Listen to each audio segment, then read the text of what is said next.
I got my hearing aids on. I hear everything. I take my hearing aids out and use my AirPods because I hear better with the Apple product than I do my hearing aids. So I switch them back and forth. I've got a desk full of things for my ears.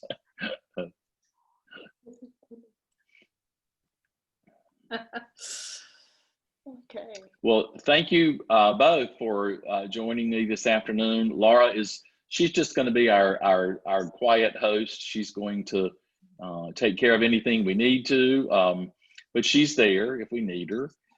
And I know I didn't really lay out any parameters, but I just sincerely would like for you to share your life's journey.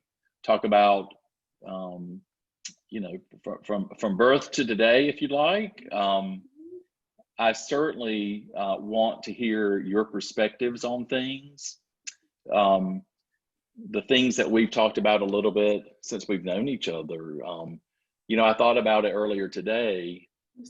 I only know what's in my brain, and I only know my own experiences. But as I have grown through life, I really, maybe now more than ever, I crave an understanding of other perspectives. I really want to develop a greater sense of empathy. And you have been so gracious as to provide me that opportunity. So I'm so happy we met. I'm so happy that we've been able to move forward in a friendship. And getting to know each other more and better. But I think this will be significant. I've only been able to film a handful of individuals who come from deaf and or deafblind perspectives. And I'm just trying to make sure that we are all inclusive. And I'll tell you a story. When I started the CARE project, you know, Johnny loves all people. All families are open to coming to our family retreats. A couple of years after we started doing our activities for families, someone said to me one day, it was shocking to hear this. This lady said, "Well, why do you only pick pretty white children who talk?" And it was shocking because I don't pick pretty white children who talk. But those were the families that applied to come. So I've really tried hard to just be as inclusive as possible. And so it is a pleasure and an honor to have you, you know, be willing to tell us your story and talk about your perspectives. And I won't be talking unless there's an opportunity to interact or ask a question. And I'll turn that table and say, at any point today or in the future, if you want to ask me questions, feel free to do so. I'll be glad to interact. But today I'd love to honor your life and your story, if that's okay.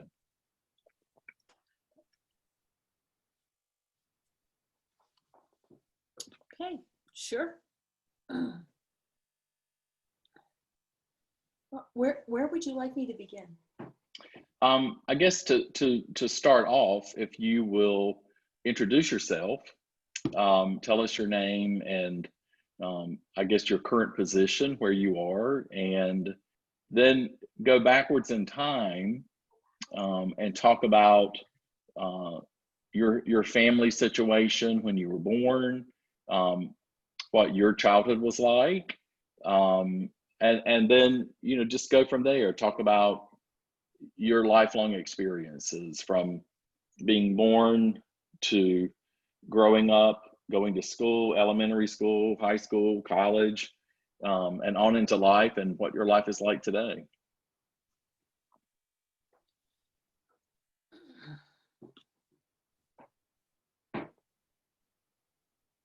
Well, my name is Dr. WyatteCHall. I'm currently research assistant professor at the University of Rochester Medical Center.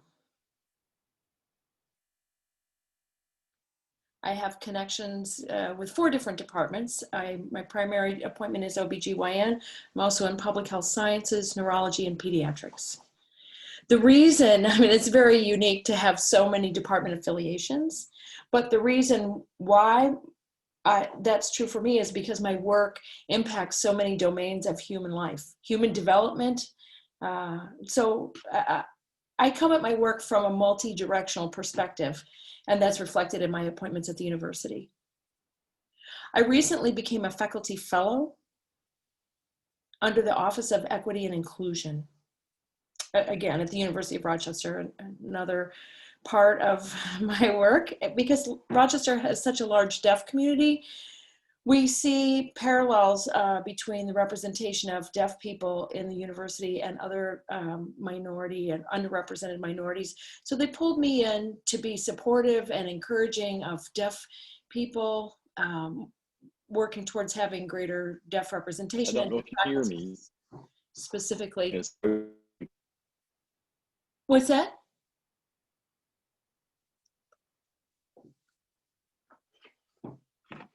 Are you frozen, Johnny?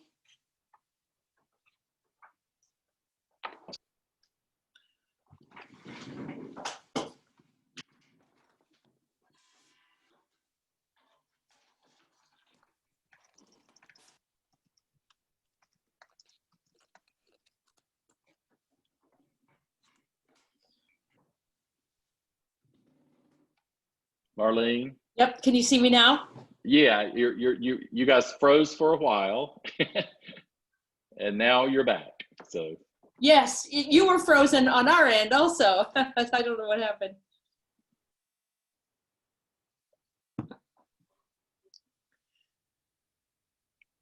So he just froze again for me. and you're frozen, Marlene. Can you hear me? I can hear you fine, but but Wyatt is frozen. This never Uh, happens with us. This is odd. well, I see Wyatt moving now. So yes. Hmm. You just froze again, Marlene. I hardwire plugged in. Do you want me to? Let's see how it goes. We do Zoom meetings all the time, and we don't usually Yeah, have this problem. So I don't that's okay. Same here.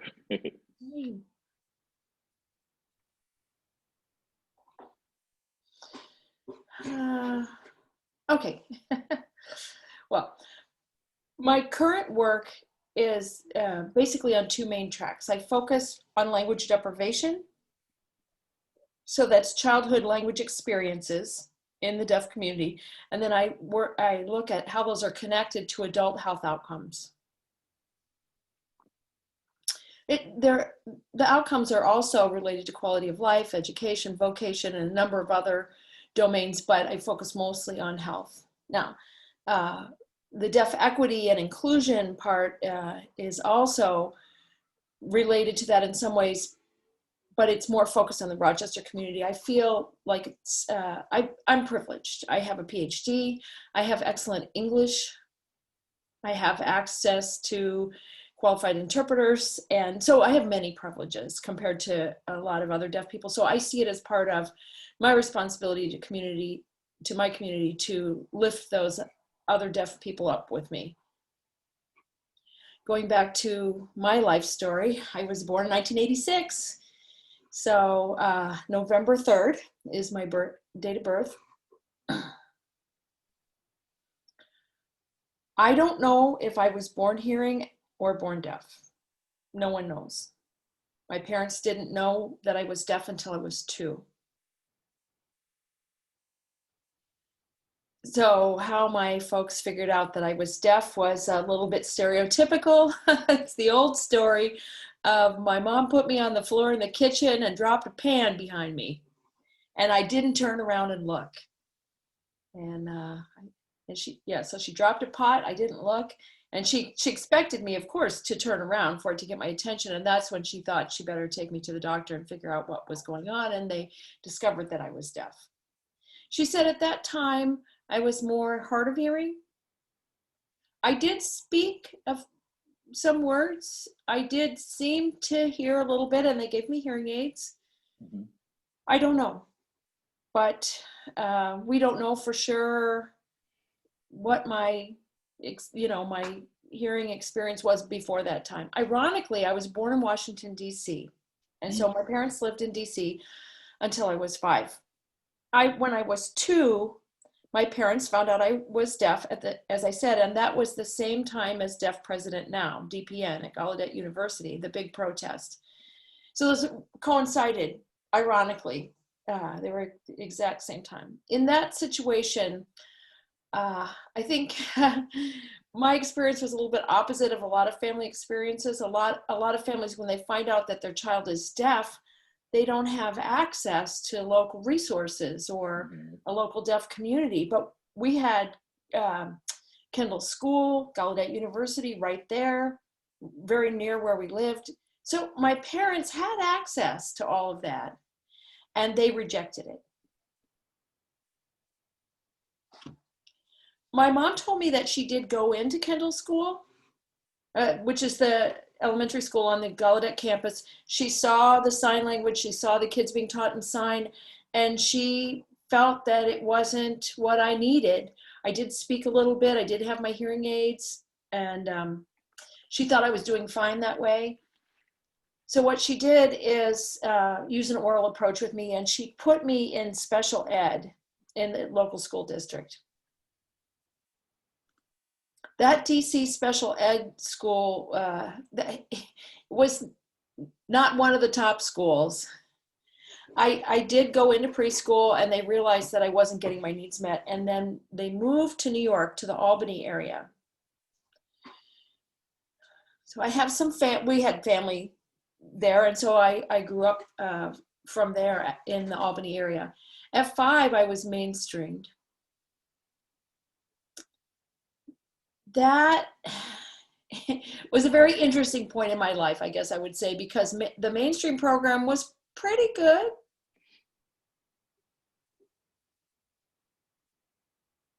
When I went in at 5, they did an assessment about where my general educational abilities were at. They told my folks that I was quite behind. I was delayed in reading. I was behind with socialization. I was behind, really everything. I was behind. And I think, and I'm not 100% confident, but I believe they said I was about a year and a half behind developmentally from where I should be at the age of 5. So I looked more like a 3.5-year-old when I went into kindergarten. The biggest thing that the mainstream program told my folks was that they were going to sign with me. And their program philosophy was total communication. My parents did not resist. They weren't against the sign language, but it was just, they decided not to pursue that at home. So I did have sign at school, not ASL, but some visual communication. And then I had hearing aids, and I had an FM system and all that kind of thing. The story is that when I went into kindergarten, I caught up within 6 months. I was on age. So I was a year and a half behind, and I caught up in my first year in kindergarten. So by the time kindergarten was done, I looked developmentally equal to my peers, right where I should be. Why I caught up, I have no idea. I was able to go in, even though I was quite delayed, and catch up. I don't have a good answer for that. My parents don't really have an answer for it. It's just the only thing that's truly different before and after that is I had visual communication. I had access to visual language in total communication of sorts. So in elementary school, I progressed fine. We had a deaf classroom where all the deaf kids were, so I had peers there, and then I would go out into hearing classrooms for different parts of the day, the academic activities, different subjects. I would go out for math, go out for English, go out for social studies, that kind of thing. So then I was with hearing kids in a mainstream classroom. then recess and, non-academic things. We were with the deaf classroom during that time. So I was back and forth. My mainstream program was fairly large compared to, what I've seen in other programs. We had maybe, at my time, it was about 20 to 30 students in the deaf classroom, which was large. It was small compared to the rest of the school, but it was large compared to what other deaf kids get. Oftentimes the kids are isolated. There's only one of them, or two or three, maybe four. So having 20 or 30 kids was a good thing. I did fine in elementary school. At middle school, I still had that same pattern of being in the deaf classroom and going out to different subjects. And I started to make a few hearing friends. It was very superficial, of course, because we really couldn't communicate with each other. Sometimes I would make friends in the beginning when I first met someone, and then it would slowly dissolve. None of those friendships developed into lasting friendships, but I did have deaf friends. When I look back now, I felt that was a limitation. Yes, because, well, let me back up a little. When I went into middle school, I started to notice something. There was a difference between myself and most of my deaf peers. Most of my deaf peers did not go out to other classes. They stayed in the deaf classroom all day. So they weren't mainstreamed into hearing classrooms. Maybe there were 4 or 5 of us that did that, but the rest of them stayed in the room all day. Now in elementary school, it wasn't really noticeable. We were just being our deaf kid selves in the deaf classroom. But as we progressed academically, it began to be noticeable that there was an academic difference between those of us who went out to the other classrooms and those who stayed. Then in high school, it became very noticeable. I had deaf friends, but mostly I had deaf friends who were more like myself, who did go out and to the other classrooms and get mainstream. People I could have a dialogue with. So my intellectual equals that were my friends, but there were really only 4 or 5 of us, so that was quite limited. So they were having the same kind of experience in the school system as I was. Going back to middle school, as I said, I started to notice something at that point. I would see their math problems on the board, or the books that they were reading, and the math problems were like 2nd grade math still, and the reading was very elementary. So their academics were really behind, and I had no idea why. It really bothered me. And like I said, it was noticeable. There's a difference, but I didn't have a word for that. I didn't have a concept to describe or understand what was happening there. But again, it was very noticeable. And I saw that frequently, that there was this tremendous academic difference. Looking back, I feel very fortunate.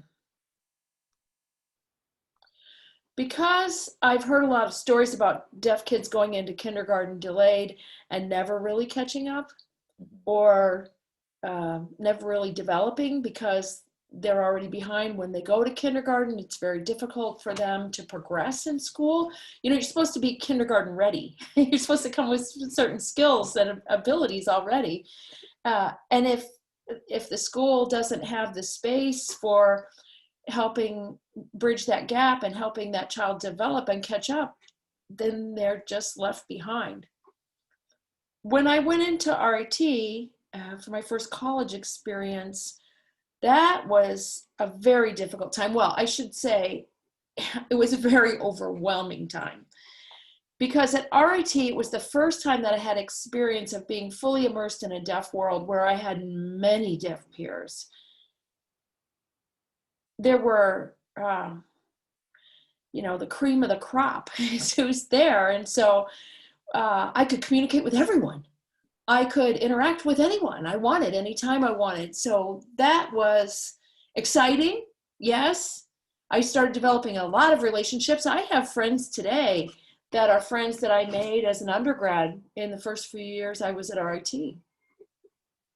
So that period was impactful on my life and on my socialization, and developed my social group there. And one of the reasons that I'm still here in Rochester actually is because a lot of my friends are here. It's interesting though, at that time when I went into RIT, it was the first time, like I said, that I experienced full access to a social environment. It was the first time that I didn't have to tolerate being places where I couldn't understand what everybody else was saying. It was the first time that I became really engaged, and I got a taste of what it was like to be an equal in my social environment, and I did not want to go back home after that. So with what I knew at that point of what it felt like to be a fully equal human in a human interaction environment, how could I go back home to a place where my parents and my sister don't sign at all? And so, of course, I went back home for Thanksgiving, and everybody sat around the table talking. I had no idea what anybody was saying, just like always. And until I went to RIT, I never knew any better. That was just what Thanksgiving meant. You know, this is my life. Everybody talks at the table, but I don't know what they're saying. I would bring a book, or I would bring a video game or something. But after I had been to RIT, I knew what I was missing, and I started to complain in a very direct way. And I asked my family to please learn how to sign, that I wanted to communicate with them. I wanted better relationships with them. They did not respond well to that. They made some superficial efforts, but they never really did the work to learn how to sign. So thus began the tension for a few years of me trying to communicate with my family and asking them to meet me. It was the only time I had ever asked for something. I wanted one thing, and for one reason or another, they felt like they couldn't do it. That's something that still comes up today. I'm now 33 years old, soon I'll be 34, and it's something that still is a part of the undercurrents of familial relationships. Going back to RIT, I was immersed in the deaf world and got very interested in psychology at that time. I was interested in trying to figure out how deaf kids could learn to read, or do deaf people learn to read differently, or something about language or psychology or something. I knew there was something there for me based on, in large part, on what I saw growing up. And I was okay, and many of my peers were not. I had no explanation for that. So why did I develop and others got farther and farther behind? I really wanted to understand that. And I felt there was a barrier there. And I thought that being deaf doesn't automatically mean that you're behind, or that you don't have skills, or that you are broken. I didn't believe that. But I grew up with that message almost every day. It was implied or directly said to me. At RIT, I started to really question that. I still hadn't found a framework of what I was trying to figure out even. I didn't know what I was looking for, but topics would come up in discussion. I knew there was something there. So I went to Gallaudet for my PhD in clinical psychology. As I progressed through my PhD program at Gallaudet, again, ironic, a lot of people assume that when you go into Gallaudet, you're automatically in the deaf heaven, deaf world. That was not my experience at Gallaudet. I was in a graduate program, and that's very different than the undergrads. The undergrads, yes, there's a lot of deaf in the environment, but at graduate school, it's all taught by hearing people, and most of my peers were hearing people. So Gallaudet, I guess I would say I had a lack of Gallaudet experience. I was still in a hearing bubble within Gallaudet. So unlike my experience at RIT, which is a hearing university, ironically. I did my coursework, and then I started my clinicals in psychology. Then I had my internship. I did practice counseling at the Gallaudet Counseling Center, and I saw undergrad students primarily. Again, these are very high functioning deaf people.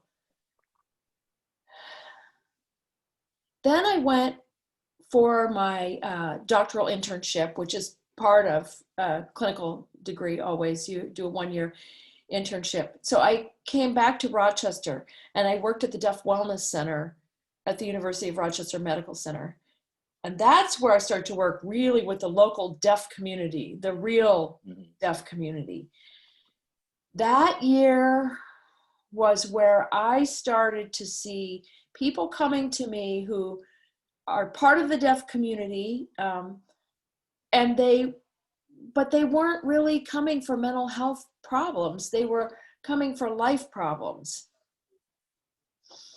I could see the impact on them often of, well, who was coming to me, they seemed to have not good thinking skills or language skills. They were very limited. Their thinking was concrete. I would work with them and teach them skills, which I had learned to do. And by the next week, they had forgotten what we talked about the week before. I saw that over and over. It reminded me of what I had seen growing up in my mainstream program.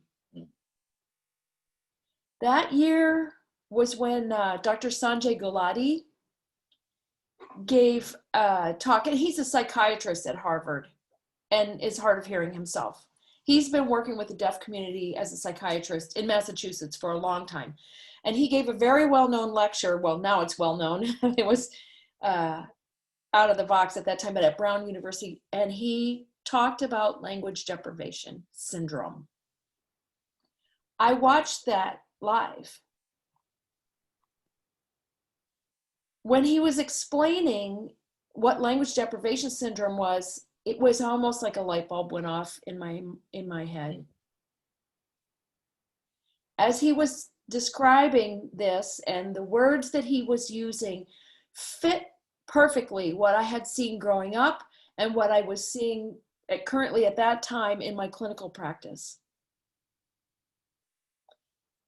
He was giving words to my lived experience. So after the PhD, I went to University of Massachusetts Medical School for a 1-year clinical postdoctoral fellowship. And at that time, right next door to University of Massachusetts Medical School is Worcester Recovery something Hospital, WRCH, and it's right across the street. So it's a state institution for mental illness, and they had a number of deaf patients there, a half-deaf ward. So I was seeing outpatients at the med center, at the med school, and then inpatients at Warch. And the people I saw coming to me were the same kind of people I had seen in Rochester. They had the same kind of deficits. It was like I was seeing the same person in different disguises. They had the same gaps, the same mental or cognitive limitations. The patients in the inpatient were extreme examples of this, whatever this was. And they came from backgrounds where they were very isolated by and large. They couldn't have a conversation. They had no concept of time, for example.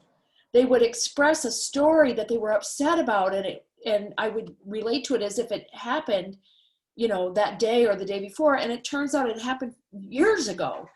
But for them, it was still happening. So working with them to develop skills what do you do with that? They can't think. They can't progress. There's no way to improve or get out of that state of mind. So from 2013 to 2015, that 2-year period, there was a huge impact of connecting what I had seen clinically and Sanjay's talk and what I had lived in my own experience. And I realized that what I saw growing up was the beginnings of language deprivation in those students. What we see in the community is a diverse ability in language, a diverse ability in being able to be independent or carry on conversations, talk about what we see in the world. So that 1-year postdoc, when it was completed, I came back to the University of Rochester for a research postdoctoral fellowship, because I confess that what I saw clinically, I realized there's very little or maybe nothing I can really do to help those people. What can I do for them? They are very limited. You can work with people one at a time and try to help them and encourage them. But I had to ask, what's the best use of my time and energy for my community? I can document this syndrome, this experience that we have. I can raise awareness, and I can do the research that will explain this in a way that it could be prevented and at least reduced. And that's the intervention that I could provide, is to get to kids earlier and give them language. So I've been now 5 years at the University of Rochester, 3 of those as a postdoctoral fellow, and then faculty for the last 2. Since I've been faculty, there's a lot to navigate in the academic world as a deaf person. I'm navigating my own science, which is hostile to the funding mechanisms and the system as a whole. So there's that. This system doesn't want to give deaf kids sign language. So for 150 years, there's been an entrenched system that says deaf children must learn to use whatever residual hearing they have or whatever we can augment and learn how to speak. And that's the approach. So that's where the system still is. What we see in the community is the results of those decisions, and we see how harmful those approaches are. Because when you don't have full access to a spoken language, then you can't develop a full language. And that impacts all aspects of life going forward. So that's difficult to navigate to begin with.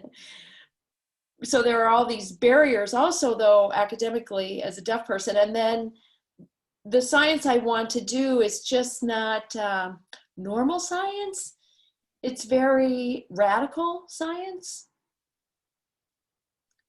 If we have enough evidence that it requires the system to admit that deaf children should have access to visual language from birth, all the actions that people have taken historically are now seen in a different frame.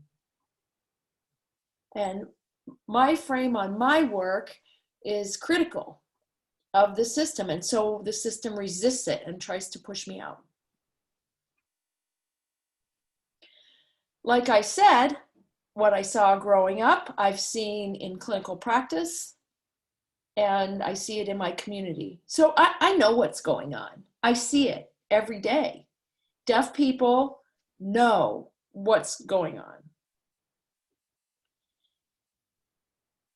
So this is really where, I have the opportunity to bring this to academic discourse. The traditional deaf perspective is that we don't have access to that academic discourse, but I have the opportunity through my own privilege to bring a voice that they don't normally recognize. I can be part of being in the room when things are discussed and decided. And once deaf people are in the room, there's an opportunity for things to shift.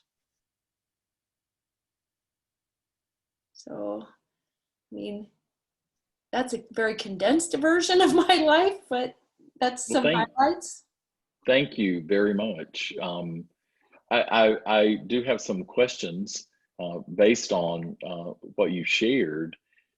I think I'm automatically drawn to your classmates in kindergarten, and that you talked about how a majority of them stayed in the class with their deaf peers, but some of you were sent out mainstream.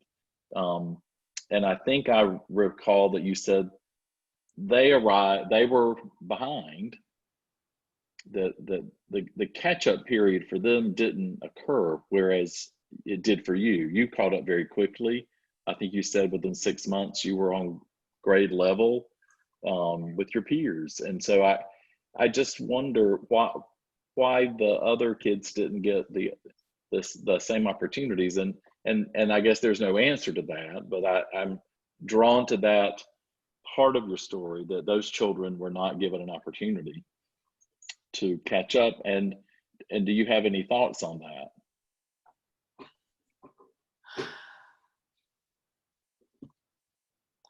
Some obvious things that I think are, I'm middle class and I'm worried. My family is well-to-do, relatively. We're not rich by any means, but we're fine. Enough so that I had access to resources. My mom stayed home, so even though she didn't sign, she was very supportive. So that's where I do often feel personally conflicted about my parents, because the one thing that I wanted from them was to be able to talk with them in a language I could understand. But at the same time, even though they didn't give me that, they gave me many other things. When I was behind academically, they worked with me at home. They didn't, I didn't come home to get ignored. They read to me. We sat down with books. We worked together. And looking back, how many of my other deaf peers did not have that?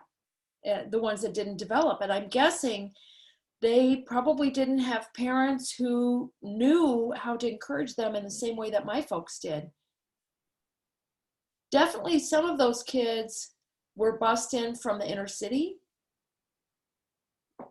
And I'm pretty sure that they did not have the same access to resources that I had. So if I had to make an assumption or make a guess of what differentiated those of us who were able to progress from those who did not, and again, those of us who progressed, we did pretty well, not great.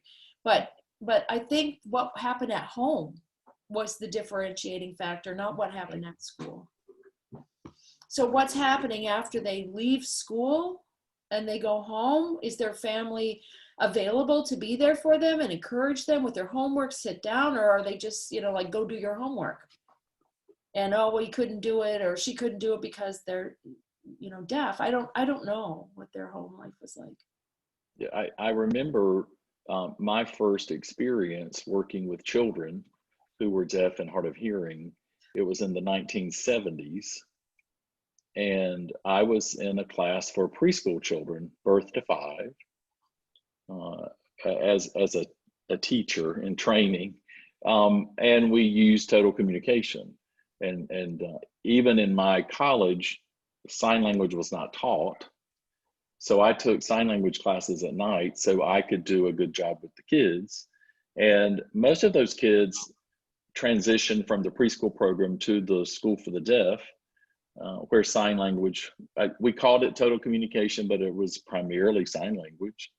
And I've stayed in touch with some of those kids over all these years. And I guess I'm thinking about what you're saying, and those children, some of them did not have the support at home, but when they got to the school for the deaf, they were immersed in a culture that used their language. And so I saw many of them, go to college, and they're very successful adults today. But that triggered the memory of where my first experiences were, and it was all kind of attached to a school for the deaf here in North Carolina and the preschool program that I worked with, and that makes sense.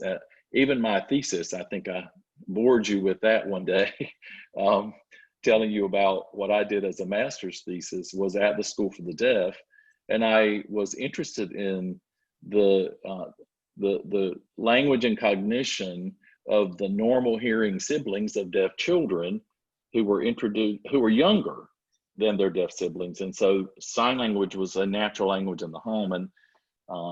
And the outcomes that I saw were that the babies signed before they spoke. So I'm a whole lot older, but I kind of share some of those thoughts, and I saw some of those things early in my career. So I thank you for sharing that with me. Well, you know what? I have a 1-year-old now. She Okay. just turned 1 last week. So, like you said, I mean, she can already sign. She has 8 or 9 words. She communicates when she wants water, if she wants to eat, if she's done eating. She's not really not speaking any words yet. She's a hearing child, but she signs very well. She communicates very well. She, she can tell us what she wants. Mm-hmm. Yeah. In your work today, have you had the opportunity to explore or examine families who are allowing sign language to be introduced at the very beginning of their child's life?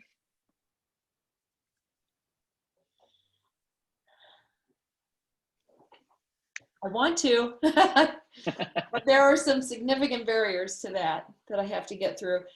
I actually was running interviews for a program with Rochester School for the Deaf right when the pandemic hit.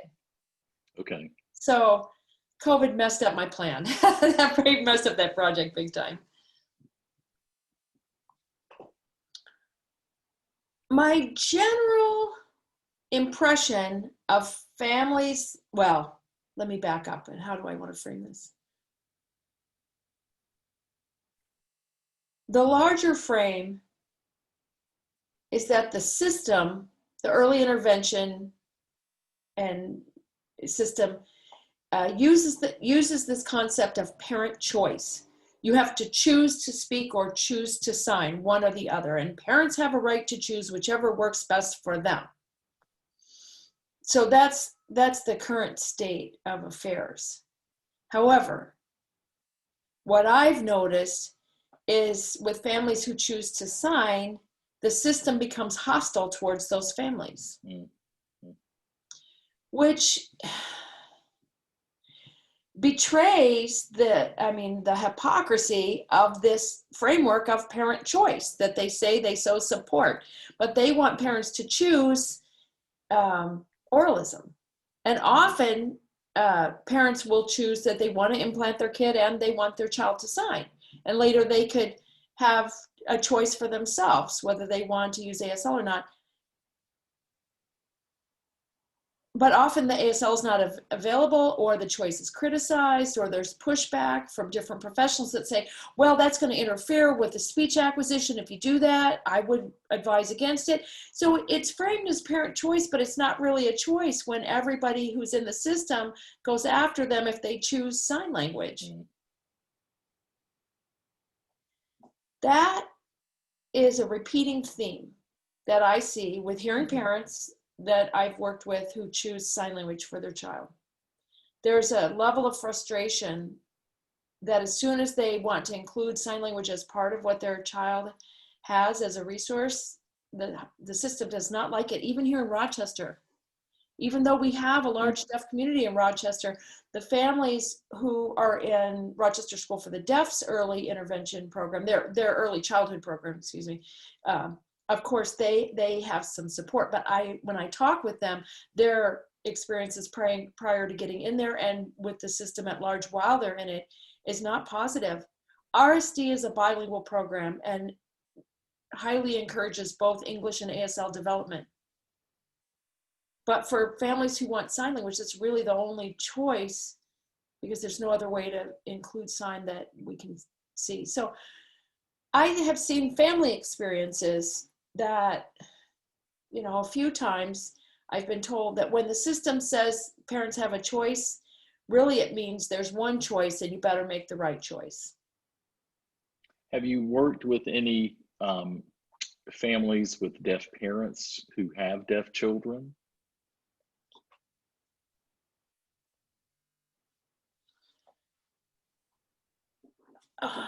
Yeah. Not directly, but they were included in this interview project I was working on. So yes, we had deaf parents in those interview groups as well. those parents already have knowledge, they already have experience, and as deaf people, they already know in generally what needs to be done.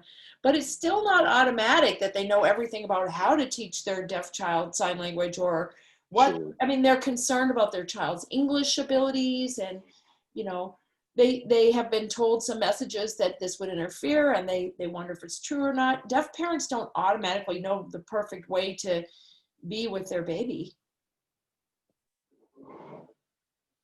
Some things that they've expressed are irritations, like the newborn hearing screening.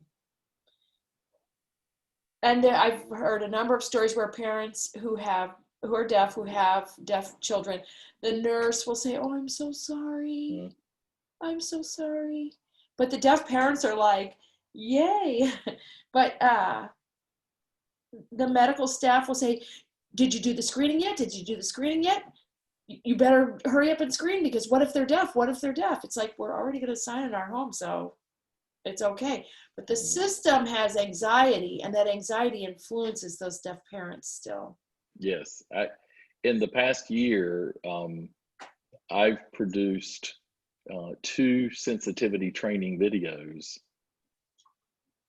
one targeting newborn hearing screening technicians, and a second one now for audiologists. And it is really targeting how they deliver information, and to encourage them to do it in a more sensitive manner, but also to recognize that there's diversity in cultures, and that not everybody is going to react the same way, and that some may celebrate the news that others may not. So I'll send you a link, and you can, if you're bored one day, you can watch our videos. We yeah. had over. Well, when my daughter was born, I told them I wanted to be there when they did the screening, because I was, of course, very curious.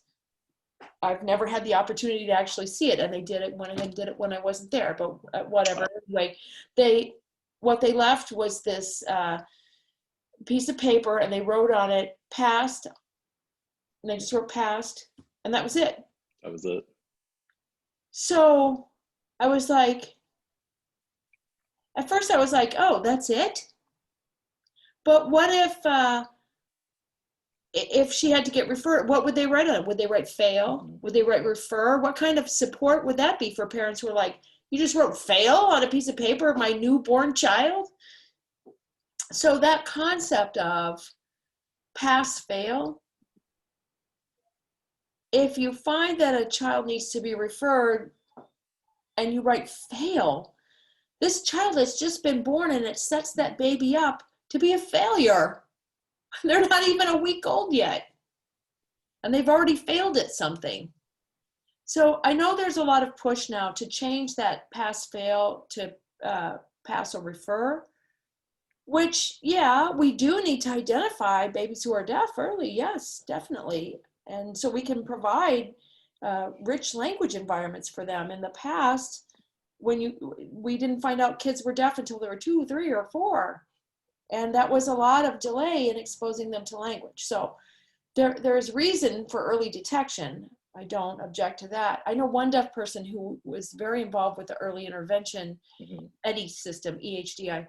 And this person told me that she believed that the newborn hearing screening right now does more harm than good. Interesting. Yeah, and I asked her, why? Because, it's good to know when a child is deaf and get them identified early. Like, then we're all on the same page. She said, that's not what happens. It's not about the screening. It's about what happens right after the screening is over. She believes that once a child is identified as deaf early, like that, without the proper support for the family, that it causes more harm than good, because it interrupts the bonding between mother and child. Whereas if the mother didn't know that the child was deaf, they would just bond like normal. When kids were identified at 2 or 3, they already had that attachment established. They already had that mother presence as a very positive in their life. And if the child gets fail or refer, immediately the mother has a different orientation to that infant. And even if they say, you know, well, we'll have options for you, but it leaves the family with this new baby that now they don't, it's interrupted that natural inclination to bond. So this system starts from birth, interfering with the relationship between parent and child. I found that fascinating when my colleague was telling me that. And there's no research done about that, but I think it's something that needs to be researched. A lot of assumptions that we make about setting up early intervention or setting up this screening, it's all good, but is it? Do we know that? I mean, there's this preoccupation with outcomes, you know, having efficient systems, identifying the child easily, referring them easily, making sure the systems are all happy. But what does the family experience? What does that referral to intervention really actually look like in practice? Do those kids actually grow up healthier, emotionally healthier, or how does that impact those kids? So the early intervention system focuses on how well they run the system, but they avoid looking at the actual impact on children and families. But and they don't measure that. Yeah, and the person who told me that was really, I mean, that was a powerful impact for me. I never thought of it that way. But how carefully we need to think about the whole experience, not just did we accomplish this one goal we identified and intervened. And that's the very reason that I started the CARE project. I had worked with families for 30 years as a school audiologist, pediatric audiologist, and I had a lot of interactions with moms and dads, and there was this huge emotional void of support. It just wasn't ever there. And it wasn't just audiologists, it was all providers of services. So it bothered me so much that I wanted to start this CARE project to really show that we, no pun intended, but that we do care about the emotional health of families, and to try to provide opportunities for those families to come together and realize that there's nothing broken or wrong, that they all have things in common that can, you know, help them move forward, which also led to the development now of the sensitivity training videos to try to change the message from healthcare providers for these families, because they should not, as you have expressed so eloquently, they shouldn't have a negative experience with a newborn baby. It should not be that at all. So I don't know how much of an impact we're having, but we're surely trying, and we'd like to expand on that. And I'll send you the links for the 2 videos that we've done so far, just to get your feedback on that. But you're right, that experience is something that no family should have to go through or endure. And I have worked with families who had with deaf parents.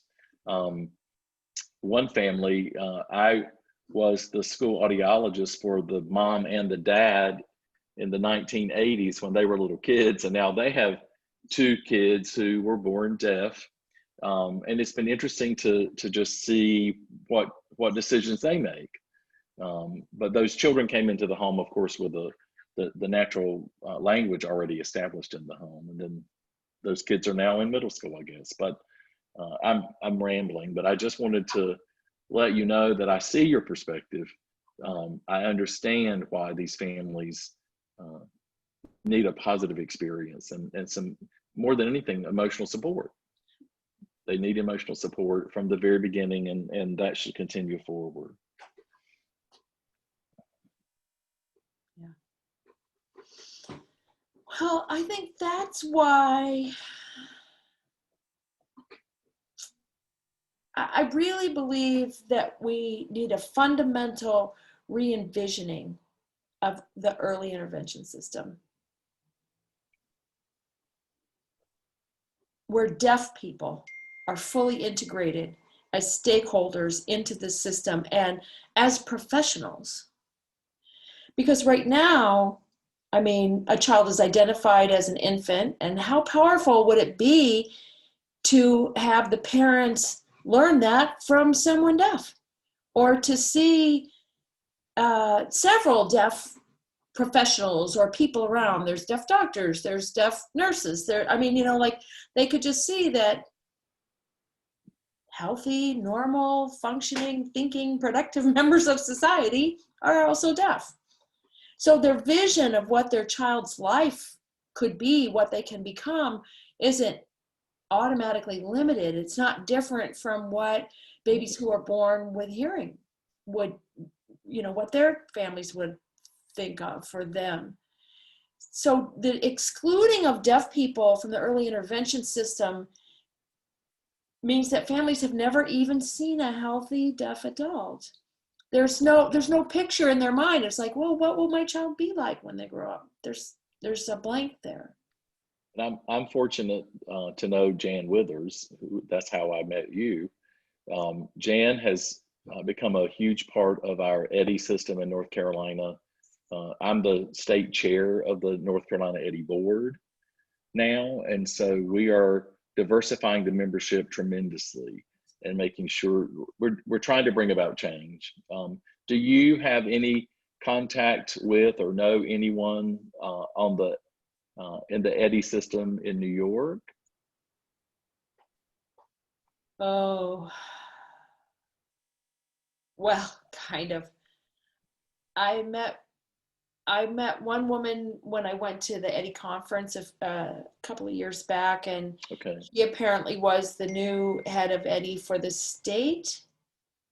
Ironically, in New York, it's generally viewed as a very progressive state in general. New York and California, right, are typically leading on progressive issues, whether it be law or, social problems, whatever. But the EDDI system in New York is horrifically behind. Why that is, I can't say. California is doing very well, on the other hand. I've EDDI heard. system there is doing very well, but New York is not anywhere close to that. Just recently, there was a suit here in New York City. They had to sue Governor Cuomo to provide interpreters for his COVID press conferences. Oh, wow. Oh, wow. So there's a disconnect there. EDDI, education, a number of things in New York are not as progressive for deaf people. So that's why in Rochester, we see the structural difficulties locally. Even though we have a strong deaf community here, we see a microcosm of the problems people experience across the country.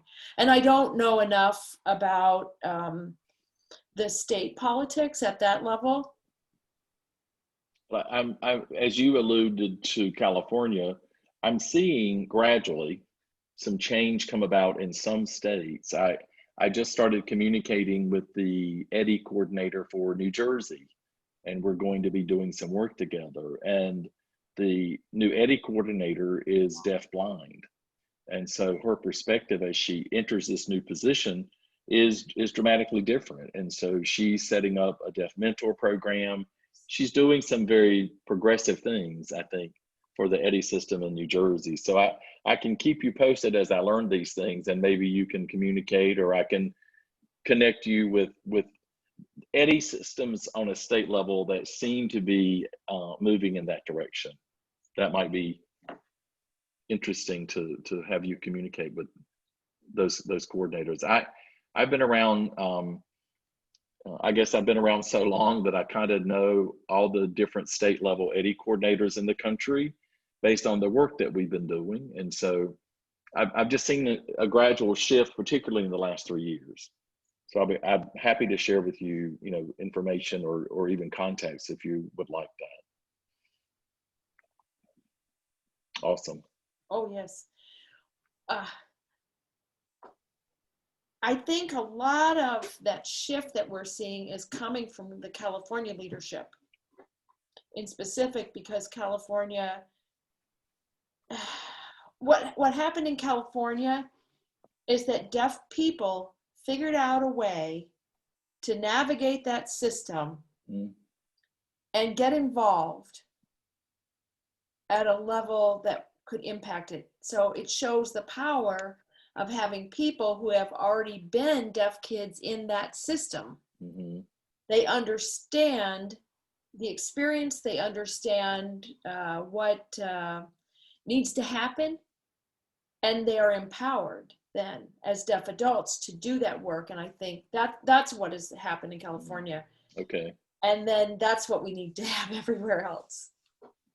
Well, maybe that shift is starting to occur. I'm seeing that gradually starting to change in some states. Mm-hmm. Mm-hmm. Well, I thank you for your time today. Do you have any questions that you would like to ask, or anything else you'd like to add? Well, I'm not sure I have a question per se, but maybe one more comment. Okay.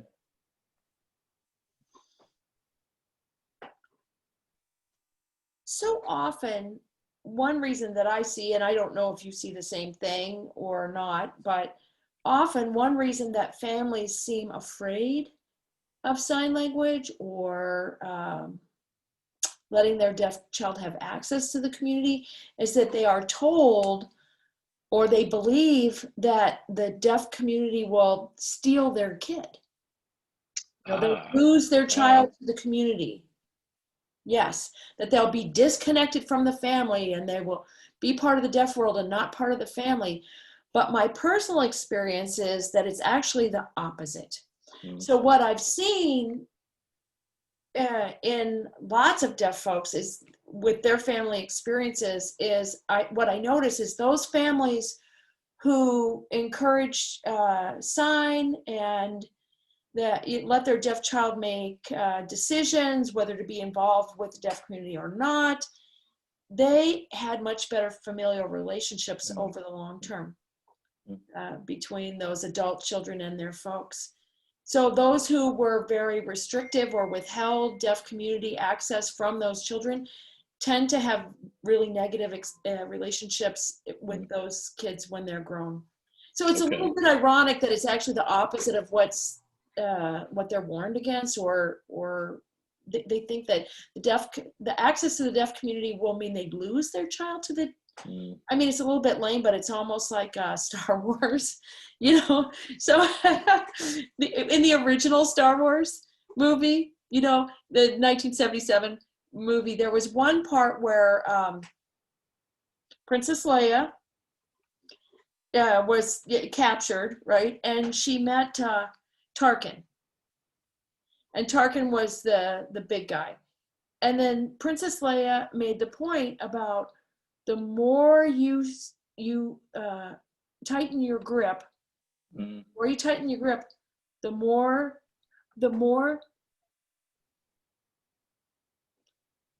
you help the star system. My interpreter doesn't know Star Wars very well, so she always struggles with this metaphor. But the more you tighten your grip, the more stars are released. The more star systems are released. Okay. So it's a little bit of a parallel in some ways that the parents try to hold on to their kids and control them and keep them away from the deaf world and try to make them navigate everyday life with the hearing world, and they keep them from communicating with the deaf world. The more that happens, there's a higher chance that once those kids grow up and find the deaf world, the more likely they are to be resentful of their families limiting them to only the hearing world and blocking them from those experiences. That's why that's what I experienced. You know, I went into RIT and realized what I had missed. My parents did not necessarily block me, but they didn't do anything to give me an opportunity to interact with other deaf people. I mean, I've heard stories where families believe that, like, don't let them see other deaf people. You're going to lose them to the deaf community if you do that. And I just wish there was some way to really encourage families that if you want to have good relationships with your kids over the lifespan, let them figure this out. the harder you try to restrict your deaf child. I mean, your child is deaf. They are. So whether you implant them and they do really well with the implant, but what if it breaks? Or we're swimming or whatever. I mean, or if they take it off for any reason, then they're deaf. And they can't hear then. And so it's just natural that we are still deaf no matter what. So our early intervention system, our deaf community, the parents, families, professionals, whatever, I think we all need to find that middle ground where it's okay for deaf kids to be deaf. But that middle ground has to include sign language. You can't reject that. And that's where the conflict is, really. I don't think the conflict is about cochlear implants. The conflict is not about whether or not deaf people should learn to speak. I don't know anybody who thinks that no deaf person should ever speak. It's this motivation to reject sign for a variety of reasons. But I think that's where the deaf community is, at a frustration point where we're not going to hurt you with sign. It's not going to hurt anybody. And we've talked about this before, encouraging kids to make a choice, like one or the other. But if the kids have everything, then when they're adults, they do gravitate to where they feel the most comfortable and where they fit and make that choice naturally, organically. I've seen situations, I know people who can go almost anywhere and be with any kind of people because they have a full range of skills. They could be in a sign environment. They can go somewhere where there's like kids who go to deaf camp and then at school they're mainstreamed and nobody else there's signs. Or they're giving a presentation and they use their voice. There's nothing wrong with any of that. But it's framed as this forced choice on parents, which means you have to limit, and it's just so restrictive. And it doesn't work out in the long run, and nobody really looks at that. So, it hasn't, the system hasn't examined itself, its results. So having a full range of communication and social skills there's not going to hurt anybody. And if you're, the most successful deaf people are from deaf families and they're implanted. That's who's most, could do the most in the most, in the largest number of environments. They speak and hear well, they sign wonderfully, they're native. And maybe that would help people who choose implants to realize that it's not an either or. So if we could get to a place where we could have a good open conversation and realize that we really all have the same concern and we all do have the same goal, that healthy deaf children becoming healthy deaf adults is what we all want. And are you finding opportunities to have that conversation with professionals?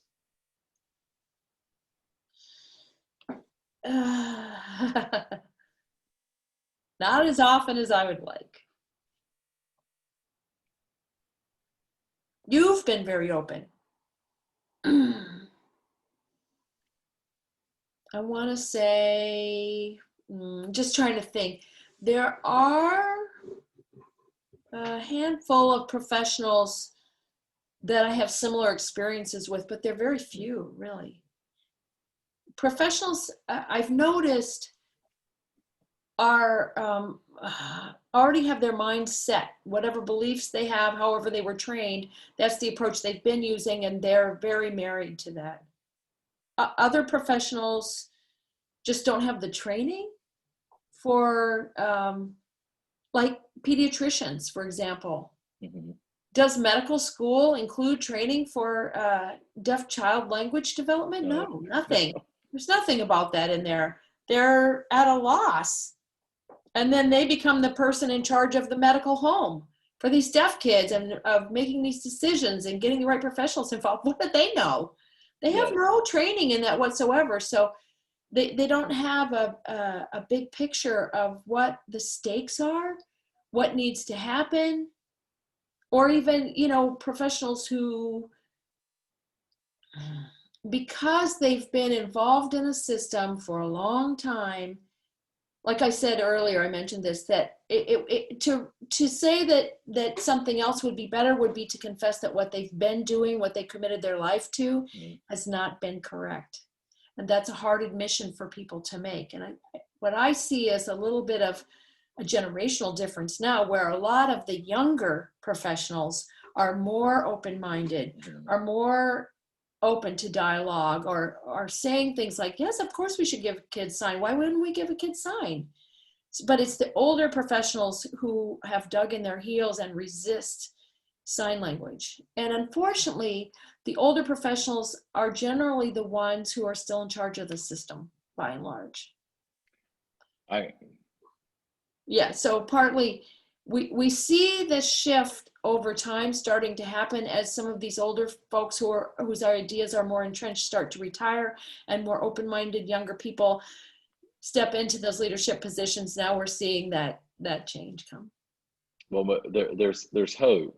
I'm all about hope. So there's hope on the horizon that some shifting can occur. I see your points.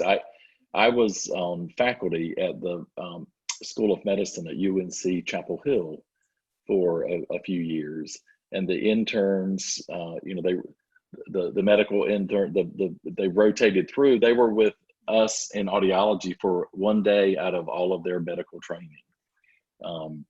So they know very little about any of the things that you mentioned. If they may know nothing at all.